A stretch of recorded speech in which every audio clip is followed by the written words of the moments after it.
Okay, let's get this show on the road. Hello, everyone. Hope you're well. Welcome to another edition of Math 1000. Hopefully you guys are all doing well. Let's actually jump into this. Starting a few minutes late because I wanted to wait until most people were here to get started.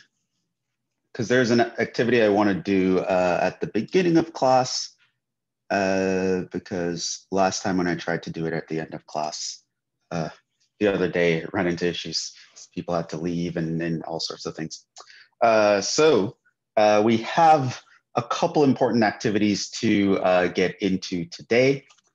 So we are going to go through those. The main activity, of course, is to actually go over quiz 5. But there's another activity that I think is pretty important as well, and I will talk about that. So for today, again, I invite you to have your cameras on to participate, all that good stuff. It's going to be probably even more important today than usual because you'll be meeting new people. And so you might want them to be able to put a face to the name as opposed to just seeing you as a username, but we'll get into that. Let's see. So some announcement and / agenda for today. So remember to fill out the doodle poll for tomorrow's session. I will be sending out a finalized schedule for that tonight at 8 p.m. So you have until then, but do it now so you don't forget, or do it right after class. Just to get a kind of structure going in your head, remember you always want to be planning ahead, be aware of what's coming up on the horizon. I don't know what classes all of you are taking, so I can't say this in general, but I can tell you what's going on for my class. So in terms of testing material, there are 3 main things left, quiz 6, test 2, and the final. Quiz 6 is on Monday, November 30th, so that's after Thanksgiving, when you come back from Thanksgiving. Test 2 is on Thursday, December 3rd. That'll be during regular class time for both of these guys. And after test 2, we'll probably have, there's one more official scheduled Zoom meeting. And so, I don't know, we can, I guess when that day comes, we'll know what we want to do, if we want to review for the final or whatever. And I would recommend that if you have questions about anything of the above, any math questions, any questions about scheduling or anything of that sort, I highly recommend that you take advantage of Piazza. So you may have noticed an email recently. If you haven't, you can let me know, where it might have told you something like you were added to Piazza. So for all intents and purposes, this is like a public forum that I created for the class, just to actually give you guys a hub where you can go to and get help, as well as to keep things a little bit more organized and efficient. So from time to time, a student might send me a question via email, and I'll answer the question for that student. But I realize it's probably good for the class as a whole to know this. And so it would have been good if that question could have been asked publicly, and then I'll make one answer publicly. So I wouldn't have to repeat an answer for each individual who would have that question. And also, everyone would be able to see the question and the answer corresponding to it. And maybe you can even expand on the question and ask, well, what about this or what about that? And I think this will be very useful for a multitude of reasons. So for one, sometimes you might have a question and I won't be available at the time because, I don't know, maybe it's on a weekend or at the wee hours of the morning or something. And so you might have a classmate that's up at the same time who knows the answer to your question and they'll be able to answer it. And again, you don't have to be shy. I try to keep things so that no one has to be too shy to speak up. So you can actually post questions and answer them anonymously.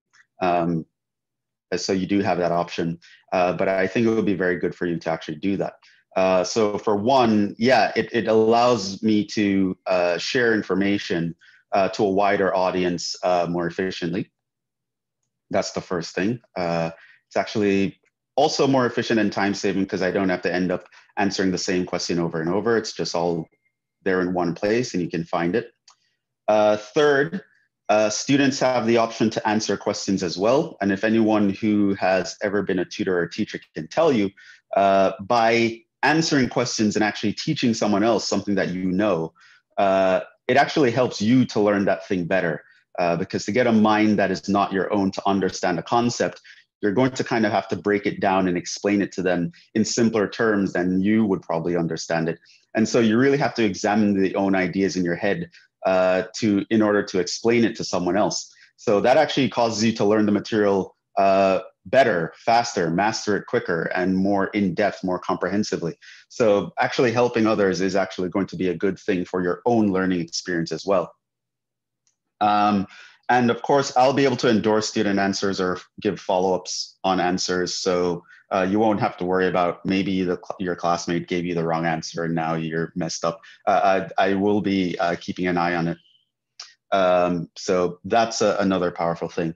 Another thing is, which I'm noticing even myself now, because I'm also taking some classes on my own at the moment to learn, and I realize that there are some times when students ask questions where I didn't even realize that it was a question worth asking, or it would be a question that when they asked it, initially my thought would be, well, the answer to that should be obvious, no? But when the instructor goes over that question, they cover parts like different angles to that question where it's like, oh, I never actually thought of that. I'm actually glad someone asked that question.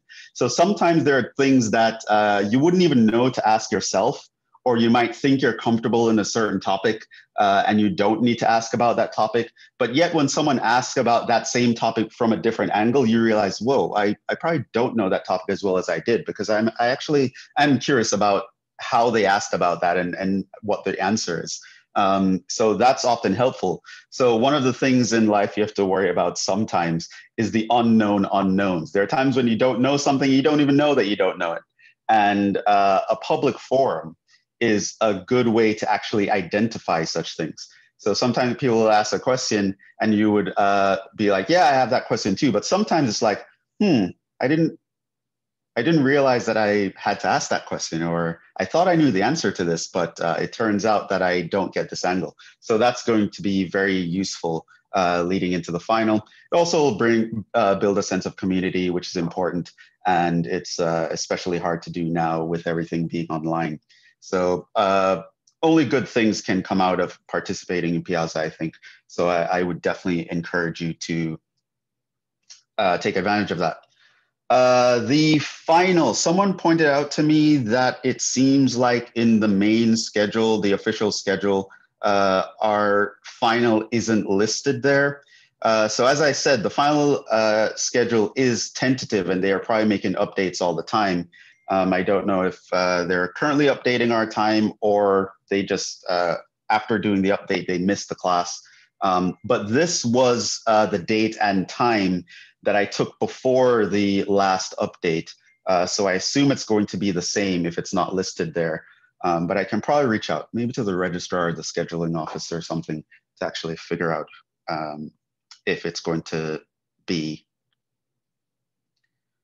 Yeah, the final is going to be essentially like the test, except it's going to be cumulative. It's the whole course. So the final, you can think of it as like test 1 and test 2 mashed together. And yeah, you have to show your work and all that. What else do I want to say here? So yeah, until further notice, that's the date and time you should consider for our finals. And again, I highly encourage you to make sure you know the date and times of all your other finals and all your other quizzes and tests and when to do dates for everything. Start mapping out a schedule, start writing things down. Don't try to keep everything in your head. That's a tip that we will talk about that we have talked about in the study hall sessions. And why would you say it's 9:30? I'm looking at the schedule right now. It says it's 9:30 a.m. December 14th. Make sure that you're looking for RO4 and not RO3.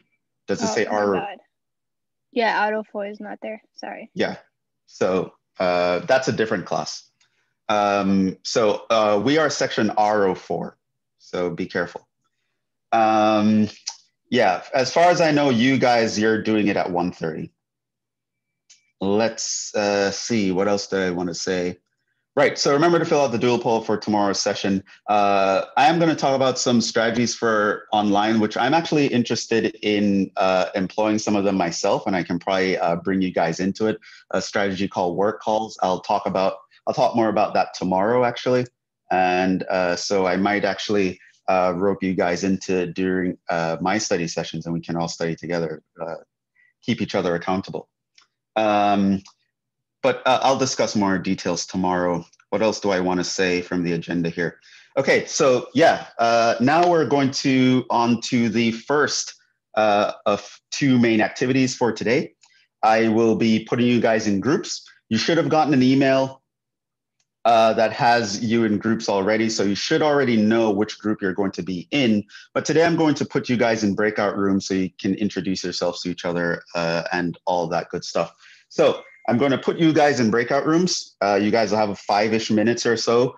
The main thing you should be doing is, one, getting the contact information of everyone else in your group. Two, you should be picking a point person in your group, just someone who can be contacted or can make statements on behalf of the group. So I don't have to be dealing with all the individual group members. I can only deal with one person. That point person is going to be very important because of the other thing I want you to do is take note of who is absent from today's class. It seems like there are about 4 people absent, so I don't know which groups they're in or where they are. So the point person is going to email me at some point and let me know, hey, this person was in our group, but they didn't show up today. And I will connect that person to the point person and they'll fill them in on any details. So yeah, make sure at minimum you should be covering 2 things. You should get everyone's contact information, pick a point person for the group, and this point person will email me to tell me about anyone who is absent. So those are the 2 main things. Other than that, if you have time left over, by all means, get to know each other, maybe set up a group chat. In my other classes, they had time, they set up a WhatsApp group chat and or some other stuff, and just maybe just do some small team building exercise. You guys can come up with like a name for your group. We're group 1, the Mighty Ducks, or we're group 3, the Student Alliance Against Jhevon's Tyranny, or whatever you want to do. Doesn't matter. Whatever, just the point is, this is your tribe. These are the people that you're going to be relying on. You're going to be helping each other out. And this is going to continue for this class, but hopefully in a slightly more general capacity going into finals week. You might find that certain people in your group are taking other classes that you're also taking, and you can study together for that other class as well. But definitely at some point soon, you guys should reach out to each other and come up with some common times where you guys can study together and bounce ideas off each other, etc. So these guys are going to be like your go-to, your main hub for this class. And I think it's good for multiple reasons. Of course, there's a social aspect to it, which is hard to do in class. You guys don't are too shy to interact with me, so hopefully the hope is you guys won't be too shy to interact with each other. So I decided to manually put you guys in groups. So that's the point. So I will be putting you guys in into groups, into breakout rooms, and you should do at minimum those 2 things. So let me see here. And at this point, what I will do,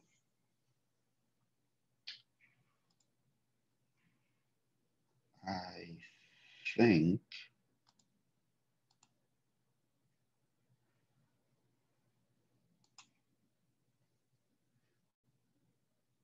okay. Do you guys see the breakout rooms now? If No. you do, it should be in the bar. Make sure you're not in full screen and you can see the bar. It's where you would have the mute, the stop video button, the chat, share screen or something like that. And you should see breakout rooms somewhere, maybe beside the reactions button or something like that. If you don't see it, I will be able to manually put you into a group So if you don't see it, that's also okay. But if you do see it and you can actually select your own group, you should. So you should see that at some point. I'm sorry. Okay, so it seems like a few people don't see it, so I will actually move you guys in there. So what I will do then is, since I will probably have to call out names, I will stop the video, put you guys in groups, and then I will start it again when we are ready to begin. So, and of course, if I forget to start the recording again, remind me. So let me do that. And we're back. Okay. So hopefully you guys did what you're supposed to do. You have the contact information for everyone in your group, and you'll be touching base with them later. For now, let's actually just jump into the next phase, which is just going to be me going through quiz 5. Make sure I can see the chat and the participants. Okay, so about 35 minutes left in class, which is shorter than I gave you guys for the quiz. So let's hope we can actually get through everything. Well, I'm going to get through everything regardless. It's if we go a few minutes over, you guys can stick around if you can. If not, and you have to leave for another class, I guess that's okay. You can watch the video later. As always, I'm going to be going through this, but if there's anything that's unclear, you can stop me and ask a question. The more you participate, the better. And so, yeah, I think that's it. Let's actually jump into it. So, boom, quiz 5. So this is Q1. No, it's not labeled because it had to snip between the instructions and whatever. So let's actually go through it. So we are given the graph of a parent function, and the point of this question is to, which of the following is that graph? So this is just testing your knowledge of transformations of graphs.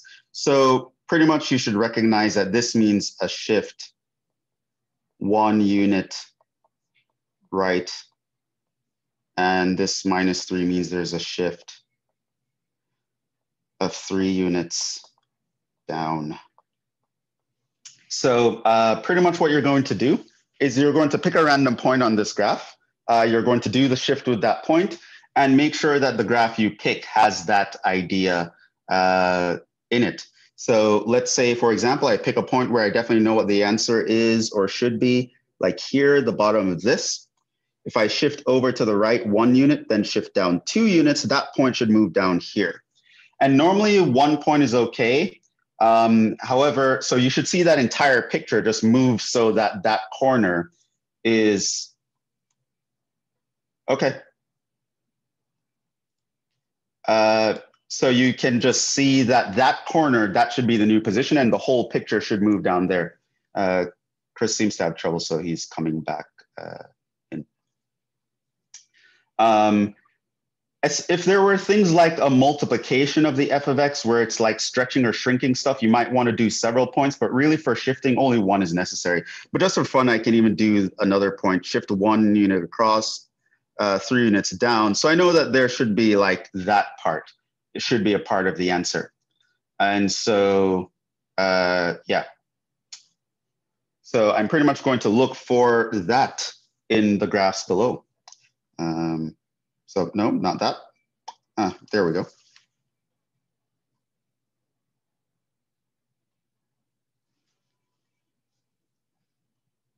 Yeah, so it's not any of the others. Okay, so that's a graphing question. And for most of the graphing questions here, they should actually only take you a few seconds to do them. So, I mean, this took a while because I'm literally explaining everything while I'm doing it. But honestly, for the graphing questions, you should be able to do these guys in 10 seconds, maybe. There is also a potential risk here that I do want to mention. There are times where even if you're getting a problem correct, but you're taking a really extraordinary amount of time to get it correct, that is also something that you should look out for. It probably means you don't understand the concepts as well as you should. And so I can probably, while you're getting the problems you're practicing correct, it's probably going to be the case that I could ask you a question that could trick you because you don't know the concepts as well. So definitely I would say that. If you notice that when you were doing the quiz, you were taking on these graphing problems here, you're taking 2 minutes, 3 minutes, 5 minutes, that should also be a red flag. Even if you get it right, you shouldn't be taking too long to get it right. That's going to be an issue. So yeah, so that one shouldn't actually take you too long. Moving down. So here we are, question 2. Okay, so Chris is back. Here we are, question 2. So as I mentioned to you guys, sometimes I say different things in different classes in the Q&A session because students will ask different things. So I don't remember if I told you guys this, but just to summarize, the strategy here is,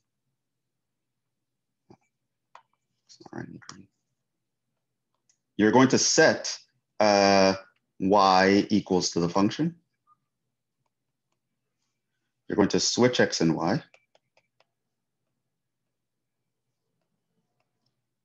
And solve for y. So that is the strategy for this problem type. So that leads me immediately to x equals 1 over y plus 3. Now I want to solve for y. So I can cross multiply at this point. So I get xy plus 3x equals 1. And so now I want to solve for the y. So I'm going to isolate it, 1 minus 3x. And then to solve for y, I'm going to divide by x on both sides. And so this means the inverse function is that guy.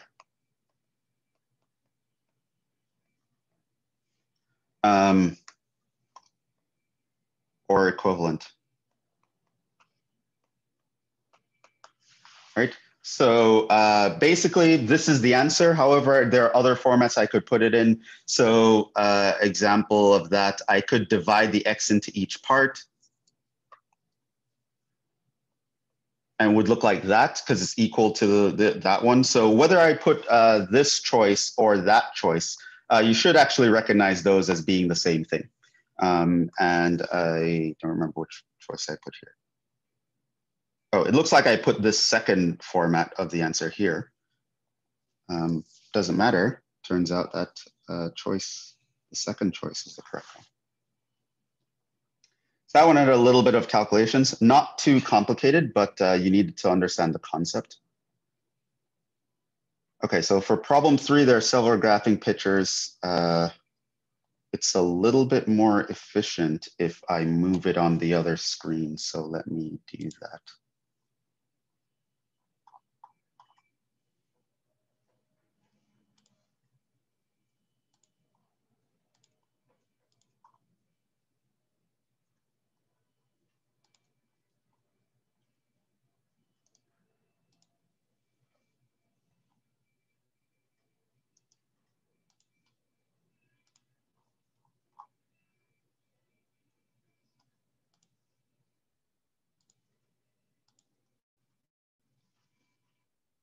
Okay. Which are the following graphs of a function, which is a solid line, and the graph of its inverse, the dashed line? So it actually won't even matter if I swap the solid with the dashed line in this question. It would sort of be the same principle. So we should know the principle here of how to recognize an inverse from a graph. So it means that one graph should be obtained by reflecting the other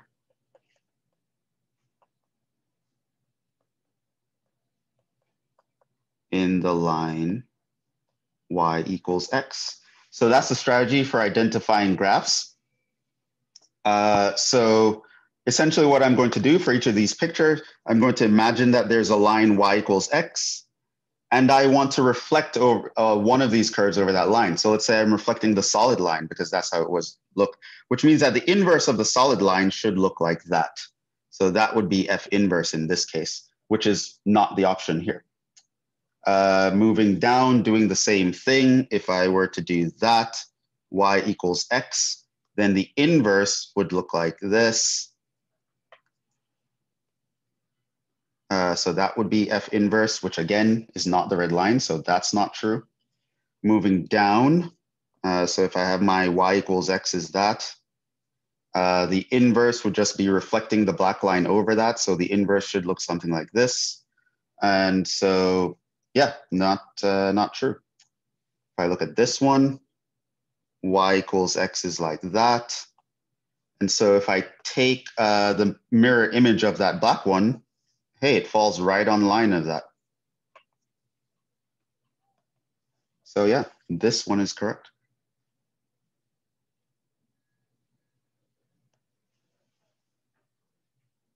So again, that's another one. It should only actually take you only a few seconds to recognize that. You shouldn't even have to even draw the line over the picture. You should actually just see like, okay, is that true? Yeah. Moving on. Which of the following functions have inverses? So one, probably the quickest way to see this is by knowing what the graphs look like. This guy, the graph is, of course, a parabola, which you know is not one-to-one because it fails the horizontal line test. This guy, the graph is a V. So you should know that doesn't point to one past the horizontal line test. This one, initially, you might not know what that looked like. So probably what I would do is I would move on to the next one if this were me and I was in this situation.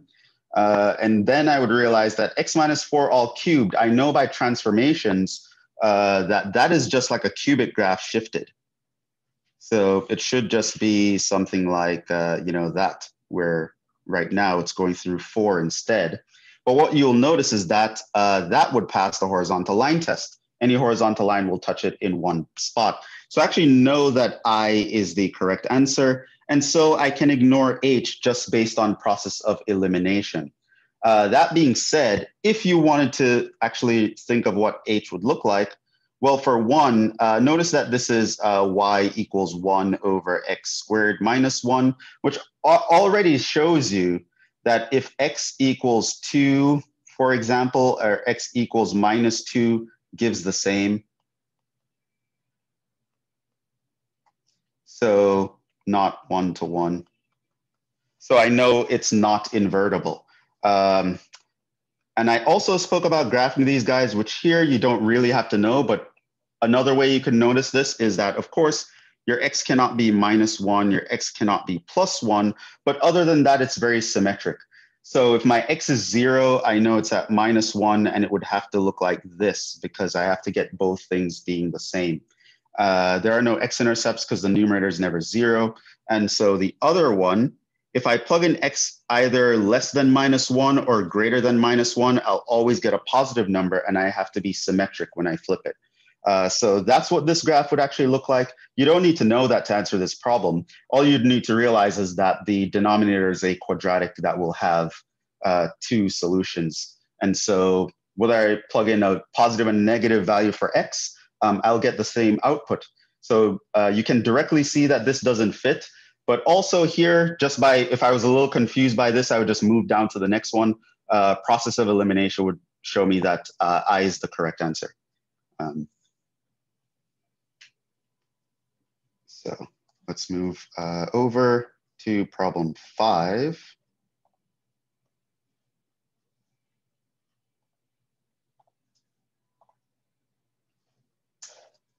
Okay, so more conceptual. When a polynomial p of x is divided by x minus 5, the quotient is blah, and the remainder is 4. So what can we conclude? X minus 4 is a factor? No, doesn't make sense. X plus 5? No. X minus 5 is a factor? No. X minus 5 is not a factor, and 5 is not a... This is the one. We know, well, this doesn't actually make sense because of that. We also know that if this were true, it would mean remainder should be 0. So this comes from the factoring theorem. The main concept here is that if x minus a is a factor of p, then x equals a is a root. And you can know that something is a factor if the remainder is 0 for p divided by x minus a. So just by knowing that concept, you will just know that this sentence actually makes sense. The other ones do not.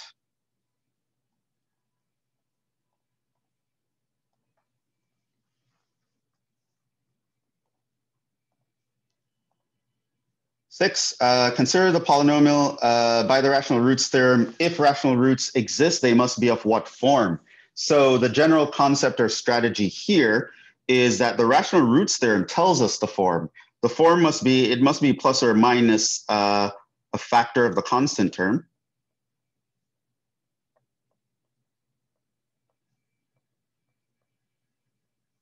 Divided by a factor of leading coefficient.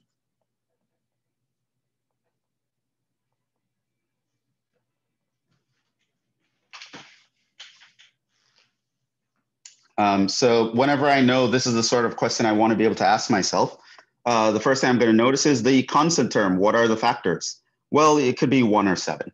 And what are the factors of 15? Well, I could have 1, 3, 5, or 15. Those are all the factors. So this is the factor of the constant term. It's that.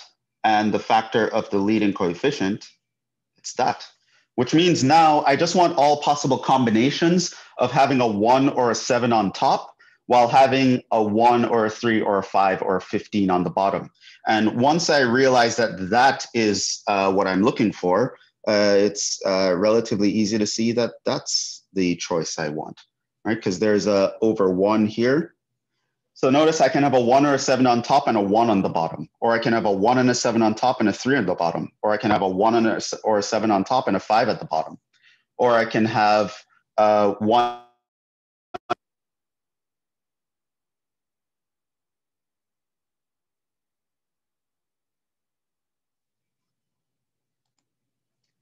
Or I can have a, hopefully you guys are still seeing and hearing me. Are you guys still seeing and hearing me? Yeah, you're good. Yeah. Okay, because I had something over here that looks like a glitch, but okay. Or I can have a 1 and a 7 on top and a 15 on the bottom. So you can pretty much get to that pretty quickly. So again, 5 and 6 here, not really anything you need to do any calculations for. It's actually just knowing the concepts. And you could get through those very well. Okay, 7 looks like another graphing problem. And so to be a little bit more efficient, it's nicer if I move those on the other screen. So when I want to move multiple pictures at once, it's good to have like a keyboard. So the tablet I'm writing on doesn't have a keyboard.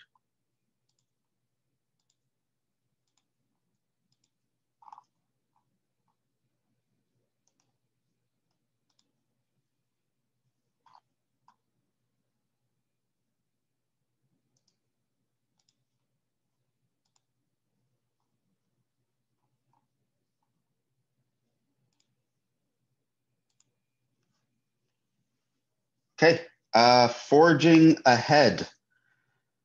Okay, 7, what is the graph of this function? So a couple ways you can think of this. So if you're at the B plus level, you should be able to get a problem like this correct. And if you're like at the B plus level, just if you want to kind of scale yourself, probably what you would have to do is you would realize that, well, I can draw each of these guys individually.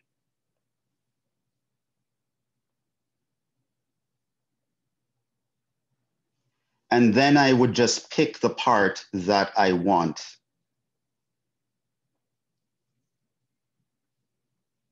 So y equals 2 is just a horizontal line.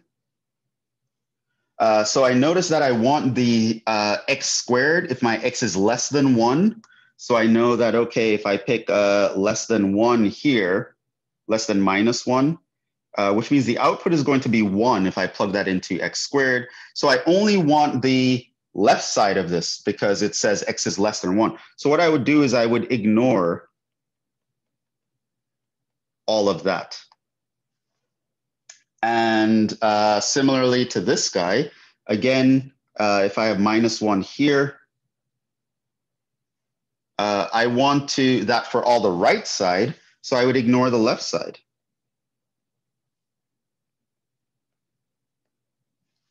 And then I'd realize that I could actually graph this both of these on the same pair of axes.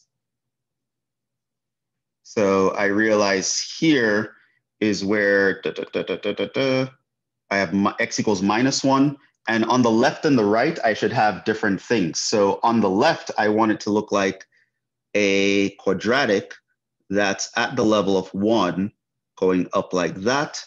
And on the right, I should have just a horizontal line that is at the level of 2. And it's shaded here going like that. Now, if you're an A+ student, you should be able to actually draw this right away without going to the other two graphs separately. You should actually be able to kind of cover up one side in your mind's eye and know, oh, I'll just draw the parabola on the left side, and then cover up the other side in your mind's eye and know you'll just draw the horizontal on the right side. And if you can do that all in one go, that's good. But sure, if you're an A or B student, you should not be getting a problem like this correct. It just might take you a longer time. And so, yeah. So it looks like the first one.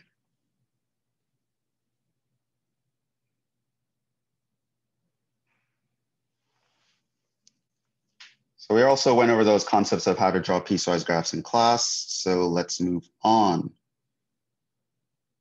Okay, so here we are going to be using the rules that tell us how to relate log equations to exponential equations. So I know that a rule is that, of course, if log to the base a of b equals c, this is the same as saying a raised to the c equals b.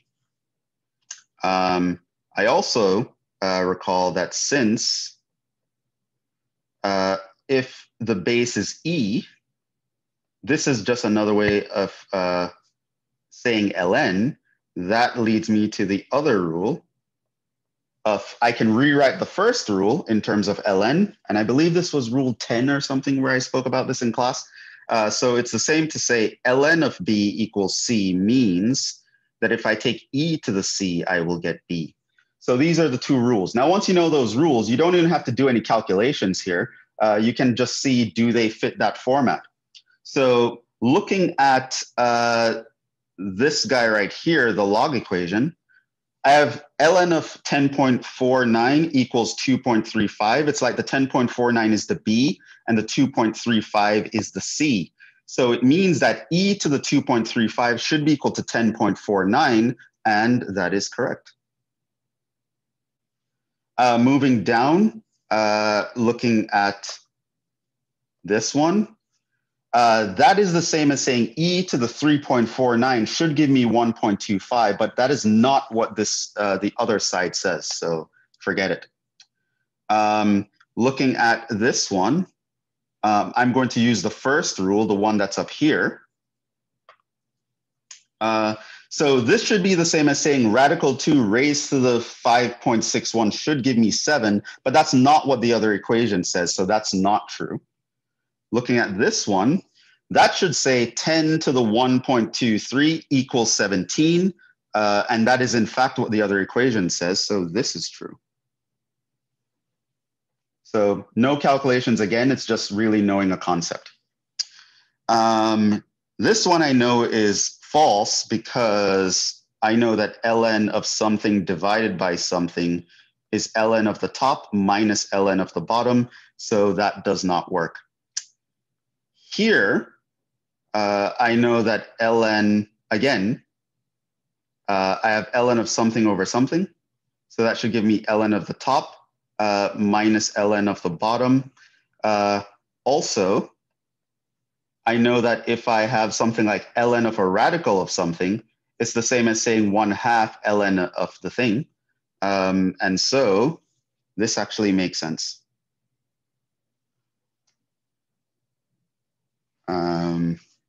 And that's by another rule. Here, this actually makes sense. Again, using those two same rules. This one, and again, a cube root, I can think of it as a 1/3 power, which I can bring down in front. This one is actually incorrect though, because it's missing parentheses. So those are the only two ones that are correct.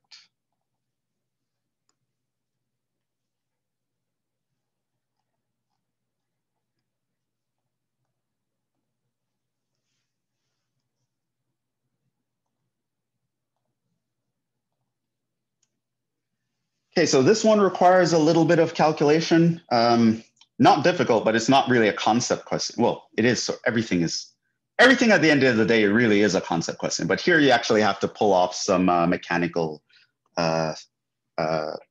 actions here. So many ways to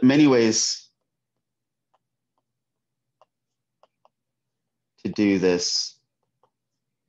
Here's one. So I would have something like e to the 2 ln of the square root of x cubed. And I would be able to do something like move that to the top, which just gives me e to the ln of x cubed. And those guys will cancel now that they're right beside each other. And that just gives me x cubed. And right, note, x is positive here.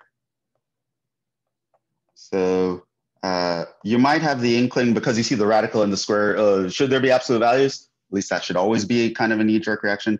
So you don't have to worry about absolute values or anything else.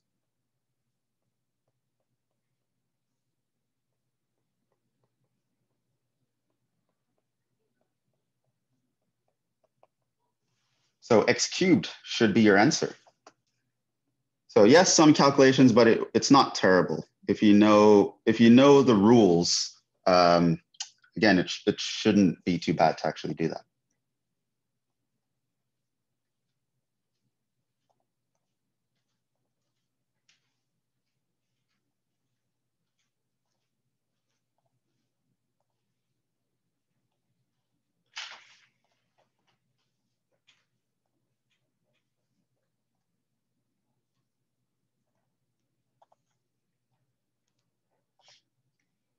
Okay, we're on to problem 11. Consider this polynomial. Answer the following. Note that p of minus 2 equals 0, meaning if I were to plug in x equals minus 2, I'd get 0. Which of the following statements can we conclude from this fact? Well, it's the following. Right there. Again, this is from a rule that we mentioned earlier. Note that if x minus a minus 2, which gives you x plus 2, is a factor, then it means that p of minus 2 equals 0. Right, so that's the same thing. That's one of the factor theorems. Using the rational roots theorem and long division, fully factor p of x. So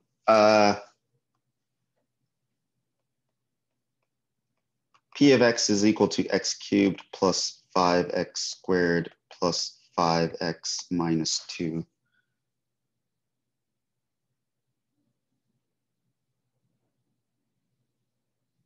Okay, so rational roots theorem says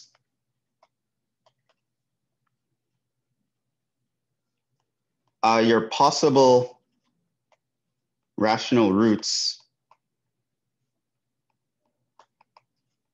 are plus or minus 1 or plus or minus 2. And in fact, we're told that the minus 2 is a root. Part A or part 1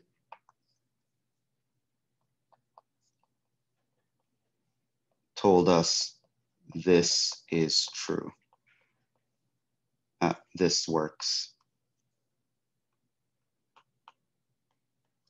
And from that, we could conclude that x plus 2 is a factor.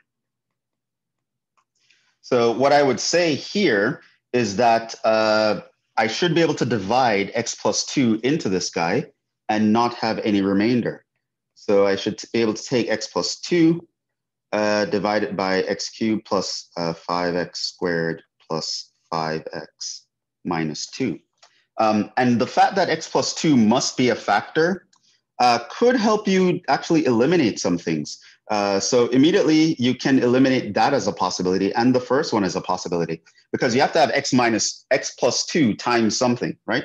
So this means that it can't be that, can't be that.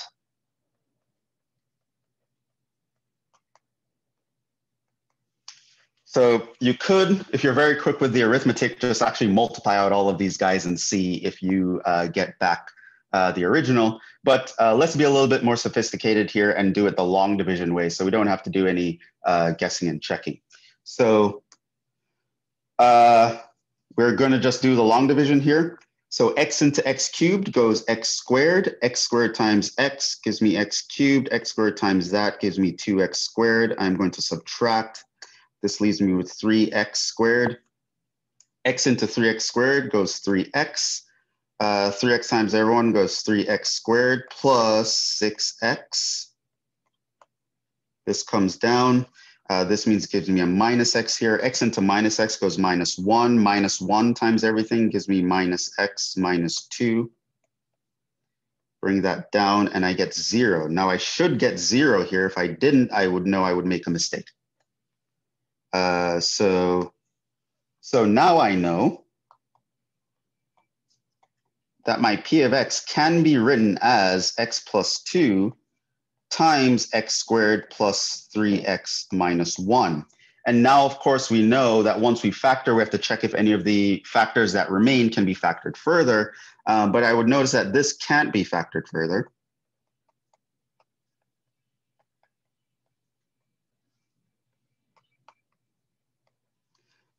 Since I would have to come with two numbers that when I multiply, I get a minus 1. When I add them, I get a plus 3.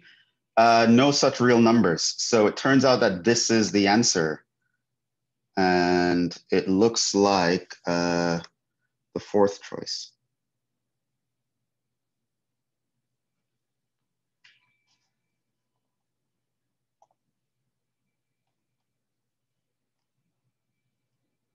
Oh, problem 12. I think problem 12 and 13 is a whole bunch of other pictures as well. So let me move that on the other screen.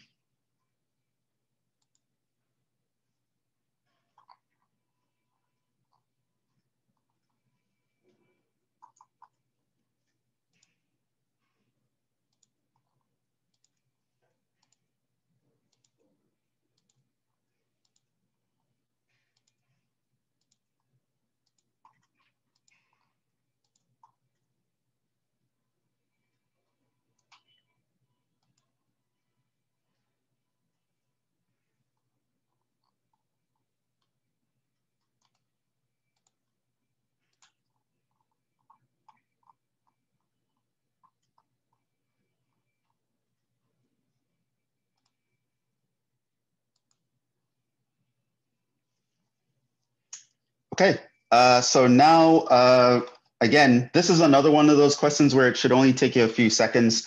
And I'm going to write stuff to indicate what I'm thinking, but you, of course, didn't have to write anything. You should be able to just look at these graphs and know. But pretty much what you would be looking for is, does it pass the horizontal line test or not? Notice here, does not pass the horizontal line test, so that's not an option. This does pass the horizontal line test. Any horizontal line will either touch it in 0 places or 1 place.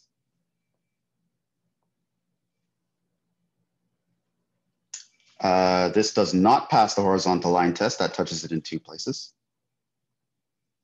This does pass the horizontal line test. So that's an option. This does not pass the horizontal line test, so that's not one. And this does pass the horizontal line test, so that's another option. And that's that. By just looking at it, you should be able to tell. One thing for the onto problems, remember the onto just means the range equals the codomain. So you do have to pay attention to the codomain. The codomain is all real numbers, which means I should be able to attain any y value. At this picture, you realize that I'm going up forever and down forever. So I'm going to get every y value in between. And so this is onto. It's not one-to-one, but it is onto. This, not onto. For example, if I were to pick the y value 0, there's no input where the output is 0. So that's not going to work. Here, if I were to pick the y value equals like this guy, there is no graph on that side. So that's not going to work. Here, this guy goes up forever and down forever. So it hits every point in between. There are no holes, no gaps or anything. So this guy is also onto. You might recall that he's also one-to-one, which means this guy has an inverse. So far, none of the others have inverses. Of course, if I pick a y value up here, there's no graph, or a y value down there, there's no graph. So this can't. Here, yeah, there's no y value down here, so that can't. Right.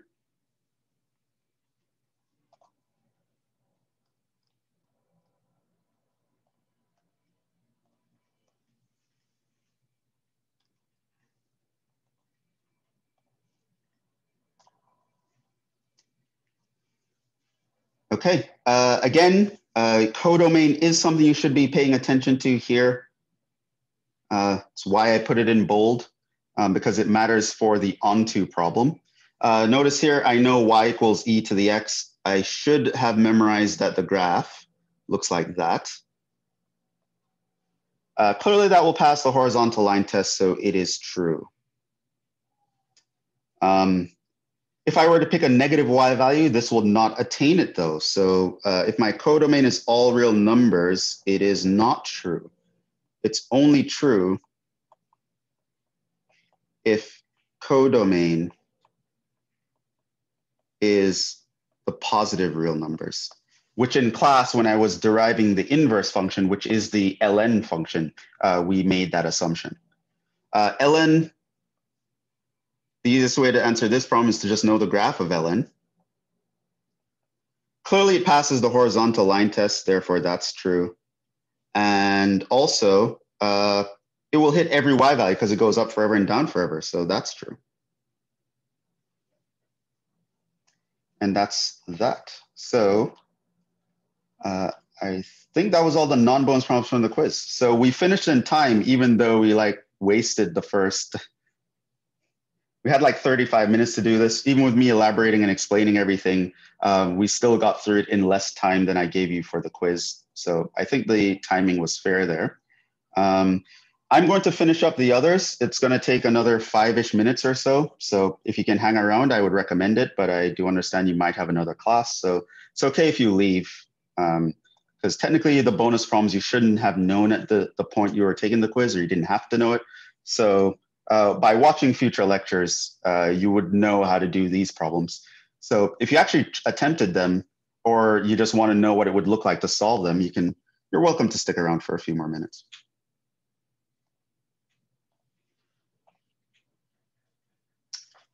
Okay, so here I want to solve this equation.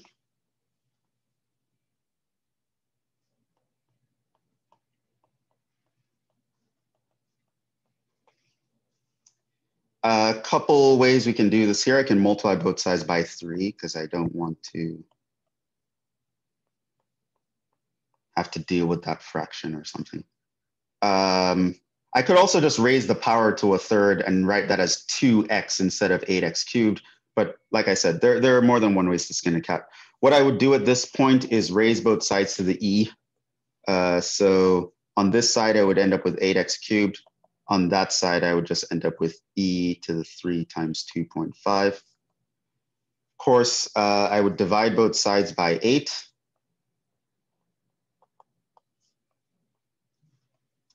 And then I would take the cube root of both sides.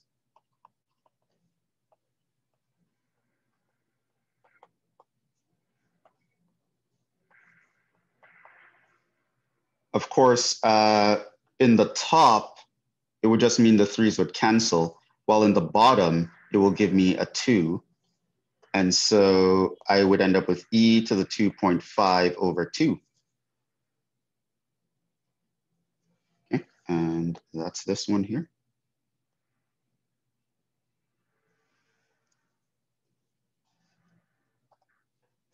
That's also a positive number, so I know it's going to work in the ln. No big deal. The next one.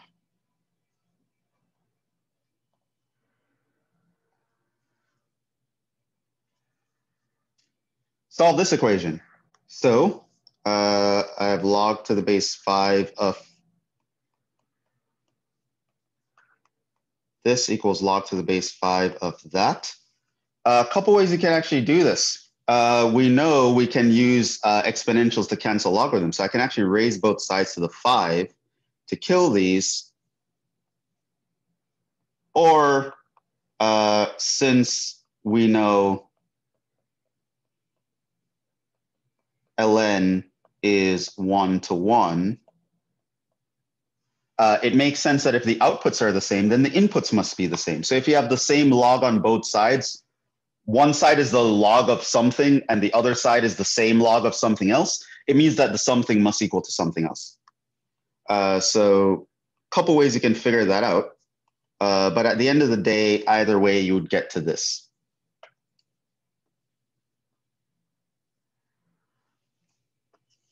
Now it just means you need to solve a quadratic. So I'll move this to that side. I would factor. It looks like a 5 and a 2 would work with a -5 and a +2. So that means my x is 5 or my x is -2. Of course, it can't be -2. So this I would reject. I would reject because it makes this negative.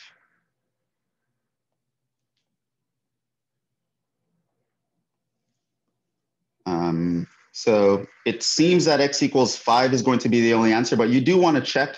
If I plug in 5 over here, I would get 25 minus 10, which is 15. If I plug in 5 over here, I would actually again get 15. So it actually makes sense that 5 is an answer.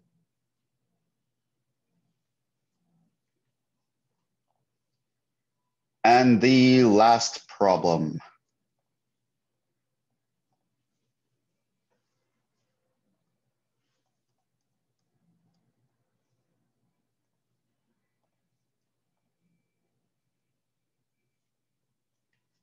Solve the equation for x. Okay. So we have 3e to the 4x minus 5 equals 24. I would probably get rid of the 3 first. So divide by both sides by 3. At this point, remember, you can use logs to cancel exponentials, so I'll actually ln both sides. This would give me 4x minus 5 on this side, and you would have ln of 8 on that side because the ln and e would cancel each other here. So now I would have 4x equals, just add 5 to both sides, and then divide both sides by 4.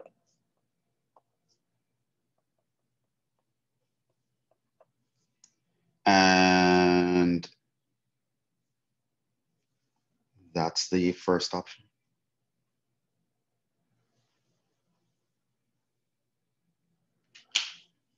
Okay, and that is everything. Okay, so that was the 5th quiz. I think it's an okay quiz. I think it was pretty fair, time-wise and otherwise. And yeah, remember to fill out the doodle poll for tomorrow. We are going to wrap up there.